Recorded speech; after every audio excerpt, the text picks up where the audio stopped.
Digestive system के बारे में पढ़ेंगे। इस टॉपिक में हम निम्नलिखित पॉइंट कवर करेंगे, जिसमें introduction, organs of digestive system, mouth, tongue, teeth, salivary gland, oesophagus, stomach, small intestine, large intestine, pancreas, liver और गॉल ब्लैडर के बारे में पढ़ेंगे। सबसे पहले बात करते हैं डाइजेस्टिव सिस्टम के बारे में कि डाइजेस्टिव सिस्टम होता क्या है। तो सबसे पहले इसके इंट्रोडक्शन की बात करते हैं।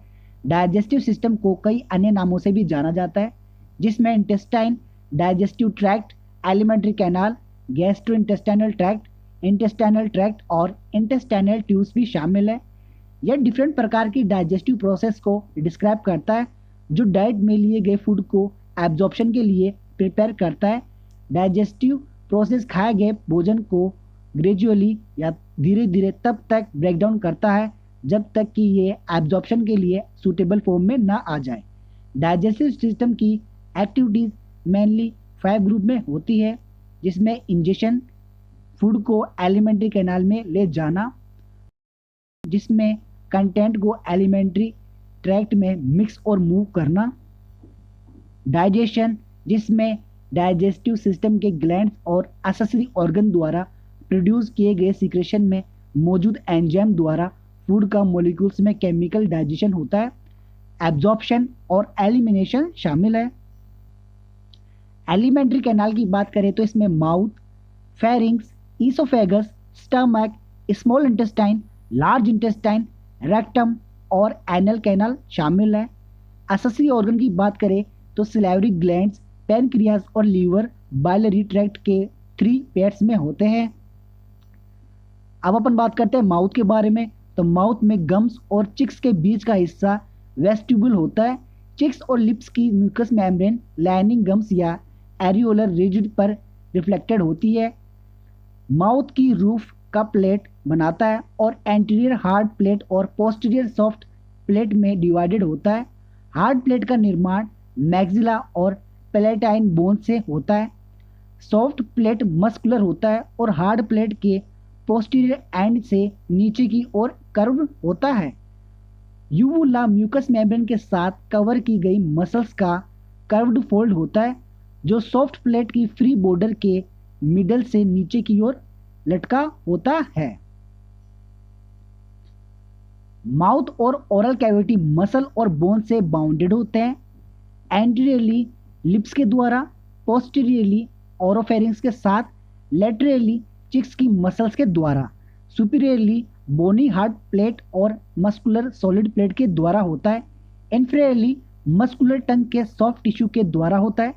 इस स्लाइड में हम देख सकते हैं कि ओरल कैविटी का डायग्राम है, जिसमें हार्ड प्लेट, सॉफ्ट प्लेट, टंग, यूवुला आदि दिखाए गए हैं। अब अपन बात करते हैं टंग के बारे में। तो टंग एक वॉलेंट्री मसल से बनी होती है। यह अपने बेस से हार्ड बोन से अटैच्ड होती है और म्यूकस मेम्ब्रेन कवरिंग के द्वारा फोल्ड होती है, जिसे फ्रेनुलम माउथ का फ्लोर कहा जाता है। सुपीरियर सरफेस में कई पेपिलाई या लिटिल प्रोजेक्शन होते हैं। इसकी ब्लड सप्लाई की बात करें तो यह external carotid artery, lingual vein द्वारा होती है। नर्व सप्लाई की बात करें तो hypoglossal nerve, lingual branch, mandibular nerve, facial और ग्लेसोफेरेंजियल नर्व द्वारा होती है। टंग के फंक्शंस की बात करें तो यह मैस्टिकेशन या चबाने, स्वॉलिंग या निगलने, स्पीच या बोलने, टेस्ट का काम करती है। अब अपन बात करते हैं टीथ के बारे में। तो सबसे पहले क्राउन की बात करें तो यह पार्ट जो गम से प्रोड्यूस होता है। रूट की बात करें तो यह वह पार्ट है जो बोन में एम्ड होता है। नेक की बात करें तो स्लाइटली कर्व्ड नैरो रीजन द्वारा, जहां क्राउन रूट के साथ मर्ज हो जाते हैं।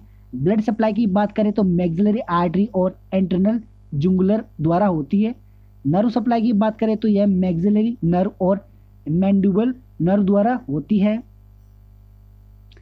इस स्लाइड में टीथ के डायग्राम को बताया गया है, जिसमें टीथ के 2 पार्ट दिखाए गए हैं, अपर जॉ और लोअर जॉ। अब अपन बात करते हैं सलाइवरी ग्लैंड के बारे में। तो ग्लैंड्स एक फाइबर कैप्सूल से कवर होती है। ये लोब्यूल्स से बने होते हैं, जो कि सेक्रेटरी सेल्स की लाइनिंग के साथ स्मॉल एसिनाई से बने मिले होते हैं। सिक्रेशन डक्ट्स में पोर किया जाता है, जो कि माउथ में जाने वाली लार्जर डक्ट के फॉर्मेशन के लिए ज्वाइन होती है। सलाइवरी ग्लैंड की बात करें तो यह सिक्रेशन को उन डक्ट्स में रिलीज करती है जो माउथ में ले जाती है। इनके 3 मेन पेयर्स होते हैं, पैराटॉइड ग्लैंड्स, सबमैंडिबुलर ग्लैंड्स और सबलिंगुअल ग्लैंड्स। सबसे पहले बात करते हैं पैरोटिड ग्लैंड के बारे में। तो ये एक्सटर्नल एकॉस्टिक नीड्स के नीचे फेस के एक तरफ एक सिचुएटेड होते हैं। सब मैंडिबुलर की बात करें तो ये जॉ के एंगल के नीचे फेस के एक तरफ एक सिचुएटेड होती है। सबलिंगुअल ग्लैंड की बात करें तो माउथ के फ्लोर की म्यूकस मेम्ब्रेन के नीचे सब मैंडिबुलर ग्लैंड के सामने सिचुएटेड होती है।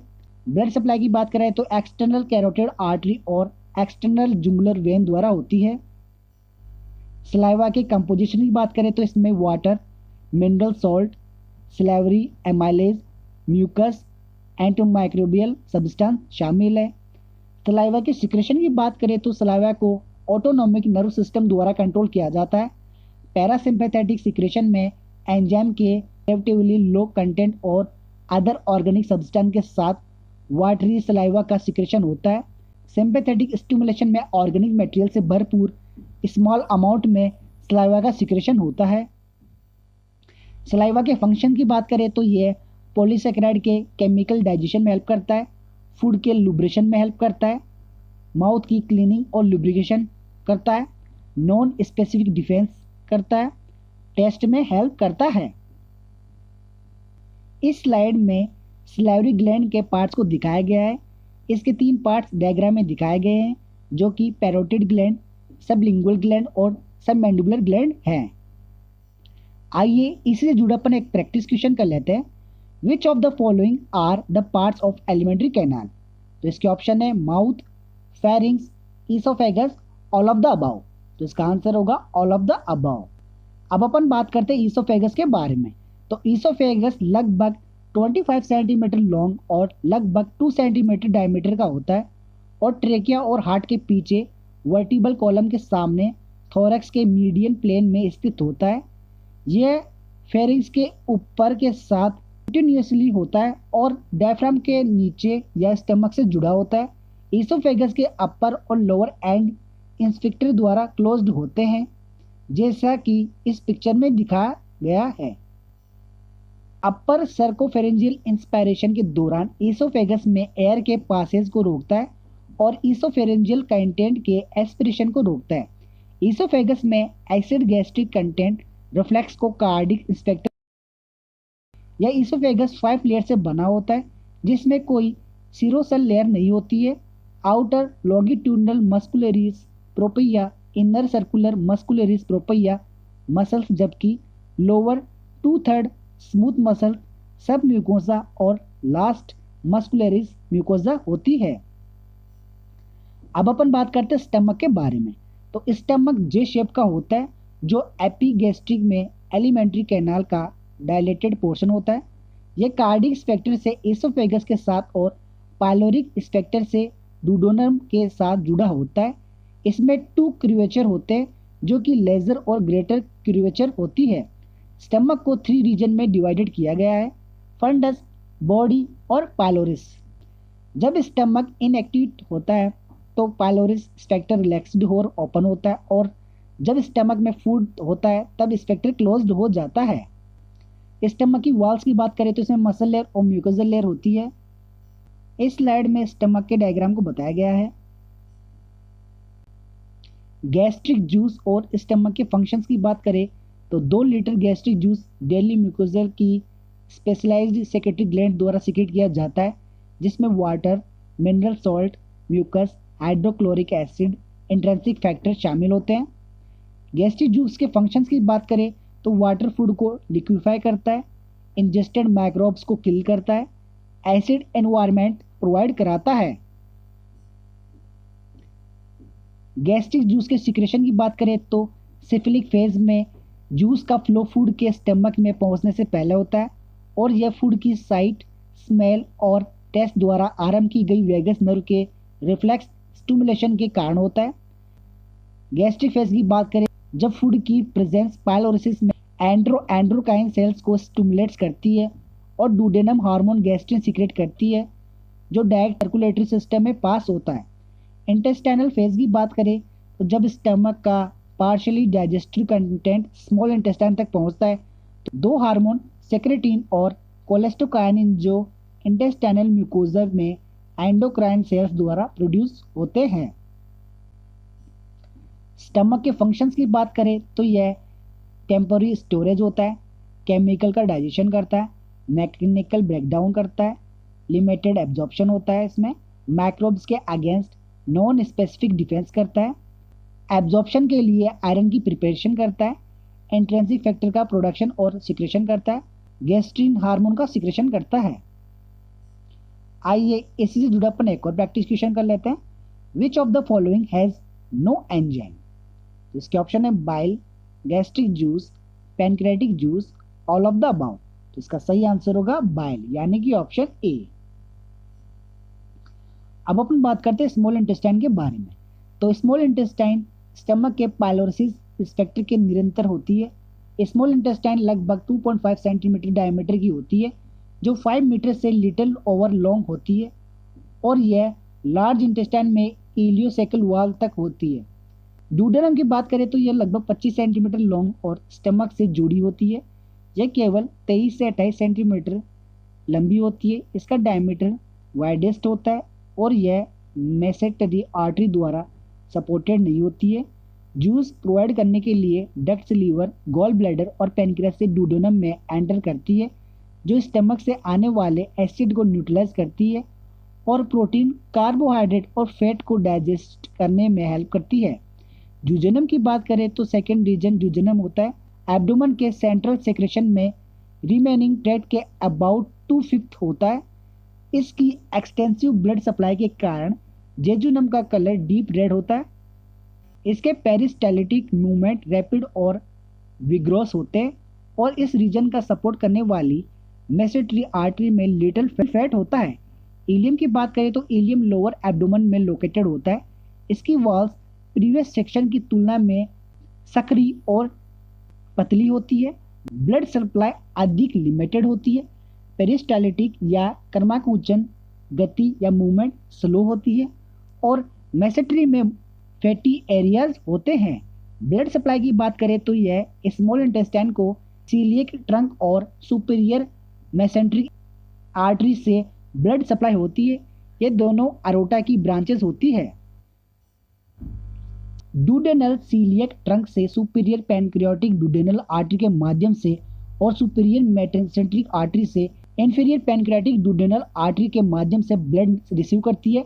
जूजेनम और इलियम सुपीरियर मेसेंट्रिक आर्टरी से ब्लड रिसीव करते हैं। इंटेस्टाइनल जूस की बात करें तो स्मॉल इंटेस्टाइन ग्लैंड्स द्वारा डेली लगभग 1500 ml इंटेस्टाइनल जूस सीक्रेट होता है। यह स्लाइटली बेसिक होता है। स्मॉल इंटेस्टाइन के फंक्शंस की बात करें तो इसके द्वारा कर्मानुकुंचन गति बढ़ जाती है, जो कि पैरासिम्पैथेटिक स्टिमुलेशन के द्वारा होता है। इंटेस्टाइनल जूस का सिक्रेशन, केमिकल डाइजेशन का कंप्लेंटेशन, न्यूट्रिएंट्स का एब्जॉर्प्शन, हार्मोन का सिक्रेशन शामिल है।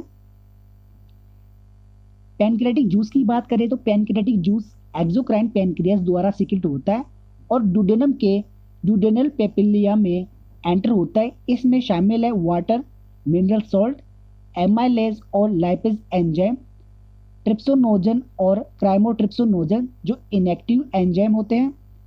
पैनक्रियाटिक जूस का पीएच लगभग 8 होता है क्योंकि इसके बाइकार्बोनेट आयंस सिग्निफिकेंट होते हैं जो बेसिक होते हैं।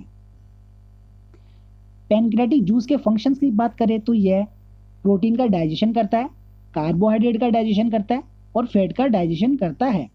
बाइल की बात करें तो बाइल लीवर द्वारा सीक्रेट होता है।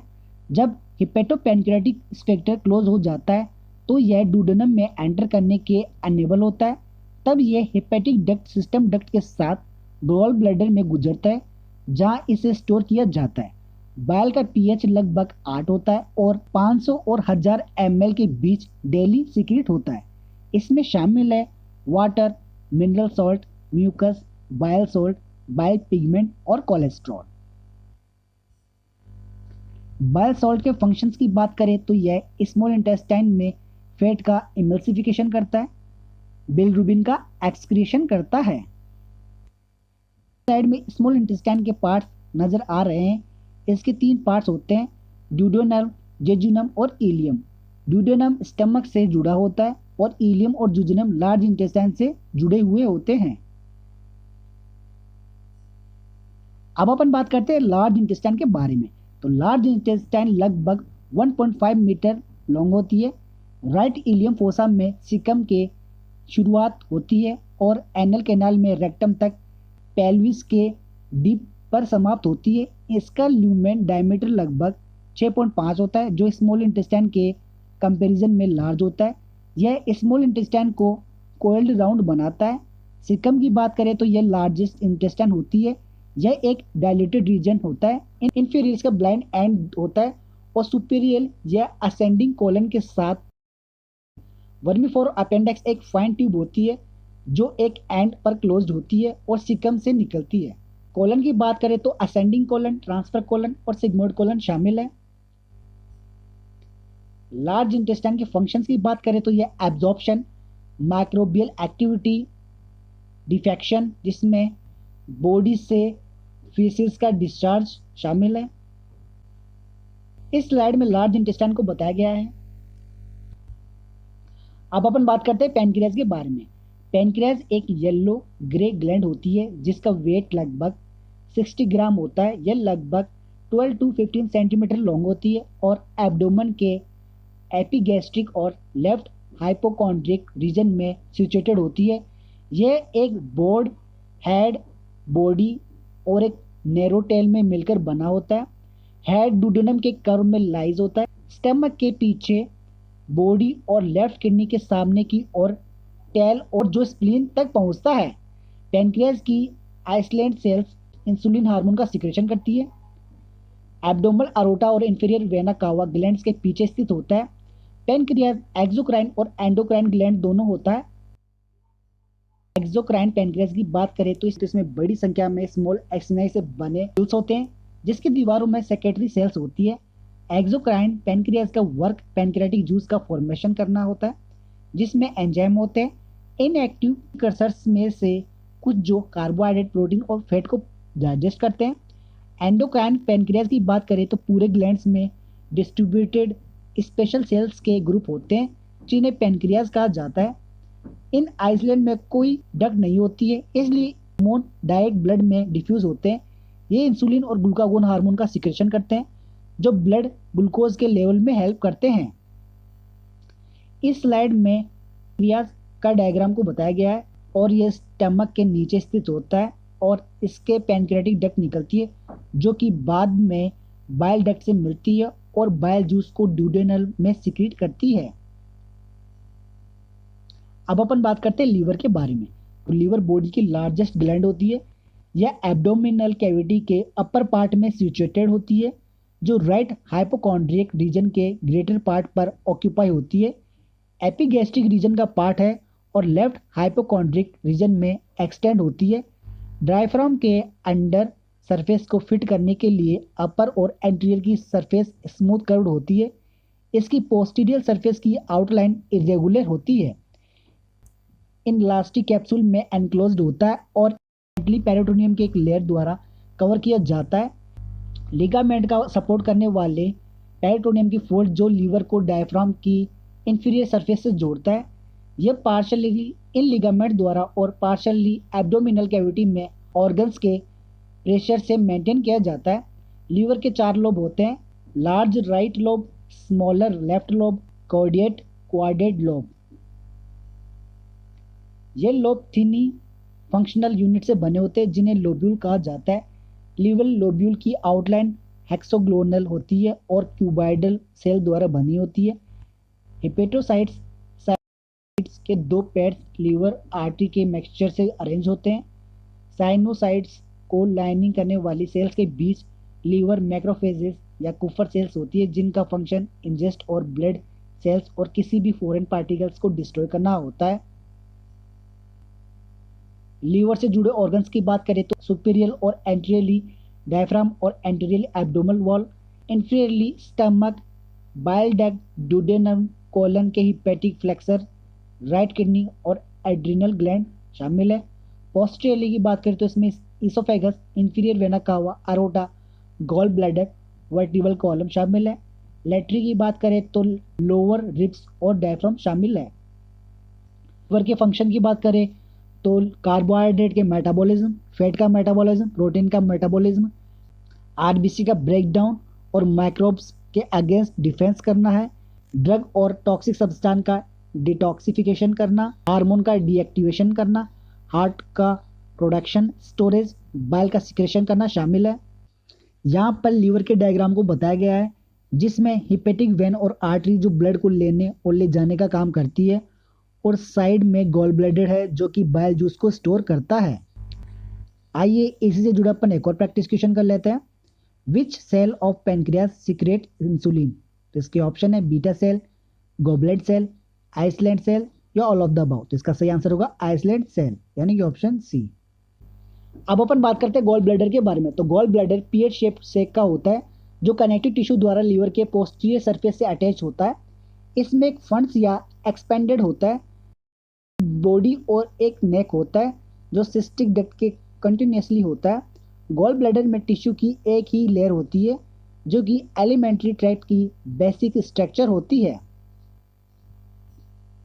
गॉल ब्लैडर के फंक्शंस की बात करें तो ये इसका प्राइमरी फंक्शन बाइल को स्टोर करता है और बाइल फैट का ब्रेकडाउन करके डाइजेस्टिव प्रोसेस में हेल्प करता है।